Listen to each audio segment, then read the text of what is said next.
Hello मैत्रिणींनो, दिवाळी फराळ part 4 मध्ये आपण पाहत आहोत बालुशाही। त्यासाठी आपल्याला एका भांड्यामध्ये 2 वाटी मैदा, 1 चमचा बेकिंग पावडर आणि 4 चमचे तूप घालून ते तूप छान मैद्याला लावून घेऊन त्यामध्ये आपण थोडं थोडं पाणी ॲड करत त्याचा छानपैकी गोळा बनवून घेणार आहोत। आपल्याला हे मळायचं नाहीये, फक्त ते एकत्र करून ठेवायचं आहे। हे आपण अर्ध्या तासासाठी रेस्ट करायला ठेवायचं आहे। त्याचबरोबर आता आपण पाक बनवून घेऊया।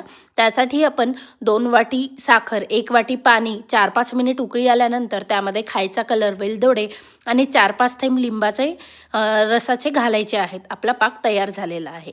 व्हिडिओत दाखवल्याप्रमाणे कटफोल्ड मेथड यूज करून आपण छोट्या छोट्या बालुशाही करायच्या आहेत। त्या तळल्यावर थोड्या मोठ्या होतात, म्हणून त्यानुसार तुम्ही आकार तुमच्या मनानुसार करू शकता। ही एक बालुशाहीची बॅच तळण्यासाठी आपल्याला मंद आचेवर साधारणतः 20 ते 22 मिनिट लागतात। 20-22 मिनिटांनंतर बालुशाही एकदम सुंदर तांबूस कलरवर मध्येपर्यंत तळल्या जाते। गरम गरम बालुशाही तळून ती आपण कोमट कोमट पाकामध्ये घालायची आणि साधारणतः 10 ते 12 मिनिटांसाठी त्यामध्ये ठेवायची।